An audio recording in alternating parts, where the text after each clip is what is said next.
2010 का 10 में 4 नंबर का बहुत ही ज़बरदस्त क्वेश्चन देखेंगे। ये क्वेश्चन मैक्सिमम बच्चे नहीं कर पाएंगे, लैंग्वेज ही नहीं समझ में आएगी। क्या कह रहा है ध्यान से देखो, 3 कंजिक्यूटिव पॉजिटिव इंटीजर। सबसे पहले क्या कह रहा है, इंटीजर कैसे हैं, पॉजिटिव आर सच दैट। अब 3 कंजिक्यूटिव इंटीजर क्या होते हैं, देखो कंजिक्यूटिव इंटीजर होते हैं कंजिक्यूटिव इंटीजर्स या कंजिक्यूटिव पॉजिटिव इंटीजर्स क्या होते हैं जी, देखो ध्यान से। ये होते हैं जैसे मैंने कोई नंबर ले लिया, जैसे कोई सा भी ले लिया 1 2 3 या 4 5 6 या 8 9 10, ये क्या है कंजिक्यूटिव, मतलब लगातार एक के बाद एक आ रहे हैं। अब इसी इंटीजर को अगर मैं इसको देखो, इस 1 को तो मैंने ये ऐसे ही रखा, तो 1 को ऐसे ही रखा, इस 2 को मैं ये लिख सकता हूँ 1 + 1, और इसको मैं ये लिख सकता हूँ 2 + 1। आया समझ में? या इसको भी 1 + 1 लिख सकता हूँ, लेकिन मैंने 2 + 1 लिखा। क्यों लिखा, देखो उसका कारण बता रहा हूँ। अब ये क्या कह रहा है, हमें तो यहाँ नंबर नहीं पता। अगर मैंने अब इसको देखो ध्यान से, इसको मैंने x मान लिया, ये x, तो ये एज इट इज रहा, तो ये कितना हो जाएगा x + 1। मतलब दूसरा नंबर कब मिल रहा है, जब पहले में क्या जोड़ा मैंने x, तो पहले में 1 जोड़ा तभी तो दूसरा नंबर मिल रहा है। और देखो पहला अगर x है तो उसमें x + 1 में जोड़ेंगे तभी तो 2 मिलेगा, तो इसको मैंने x मान लिया, और x में अगर 1 ऐड करूंगा तो ये, तो 1 + 1 2। इसी तरीके से तीसरा क्या हो जाएगा, ये हो जाएगा x + 2। क्लियर है, क्योंकि इसको मैंने फिर से x मान लिया। आई बात समझ में? तो इस तरीके से इस क्वेश्चन को करना है। तो अब हमें नंबर पता चल गए कि भाई कंजिक्यूटिव इंटीजर क्या होते हैं और नंबर क्या लेने हैं, तो ये आपको पता चल गया होगा। तो अब मैंने इन सबको मिटा के आपको समझाता हूँ कि करेंगे कैसे। ठीक है, ध्यान से देखना, बहुत ही ज़बरदस्त क्वेश्चन है। ठीक है, तो क्या लिखेंगे, लेट फर्स्ट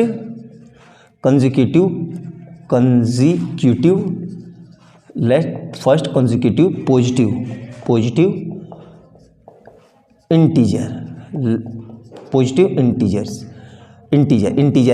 नहीं, उसको मैंने x माना, तो सेकंड क्या हो जाएगा, सेकंड देखो ध्यान से, सेकंड हो जाएगा, पूरी ये लाइन खींच दी x + 1। और थर्ड क्या हो जाएगा, थर्ड क्या हो जाएगा, ये हो जाएगा x + 2।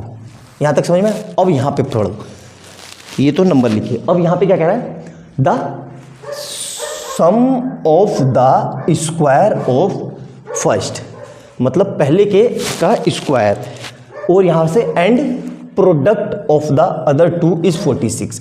इसका मतलब समझो, इसका मतलब ये कह रहा है कि पहले क्या स्क्वायर करेंगे, पहले का स्क्वायर करेंगे, पहला क्या है x का स्क्वायर करेंगे और उसको ऐड करेंगे किसके, प्रोडक्ट ऑफ 2 के साथ। प्रोडक्ट ऑफ 2 क्या था, मतलब x + 1 अदर वाले और x + 2, ये लिखा है ना, देखो the sum of the square of first and product of other 2 is 46। मतलब इनका सम कितना दिया हुआ है, 46।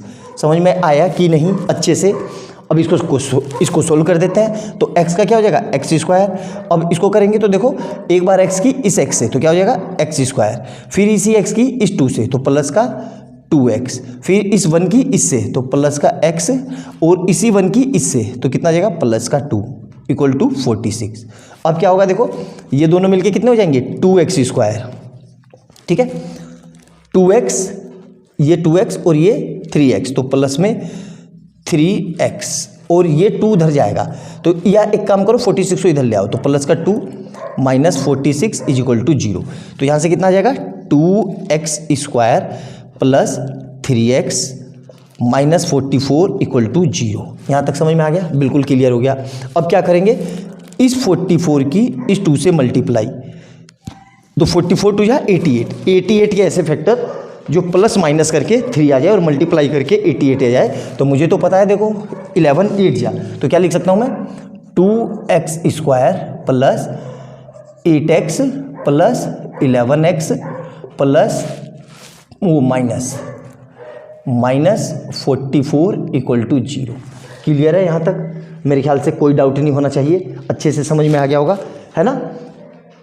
प्लस का देखो यहाँ पे गलती हो गई, ये माइनस का करेंगे, माइनस का 8x, ठीक है, और ये प्लस, तभी तो आएगा। देखो इन दोनों को करो, तो अब इस पूरे में से क्या कॉमन आ रहा है, इस पूरे में से 2 कॉमन आ रहा है और x कॉमन आ रहा है, तो यहाँ क्या बचेगा, x - 4 आ गया यहाँ तक। अब देखो यहाँ पे x है, यहाँ पे भी x है, एक्स्ट्रा क्या है प्लस का 11, तो प्लस का 11 कॉमन ले लो तो यहाँ क्या बचेगा x माइनस 4 इक्वल टू 0।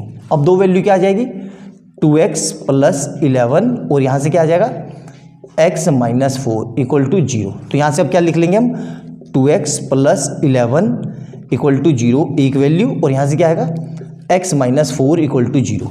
तो यहाँ से क्या आ जाएगा 2x इक्वल टू, चलो पूरा लिख देता हूँ 2x is equal to minus 11, तो x is equal to minus 11 upon 2, और यहाँ से क्या आ जाएगा x इज इक्वल टू 4, मतलब x की दो वैल्यू आ गई।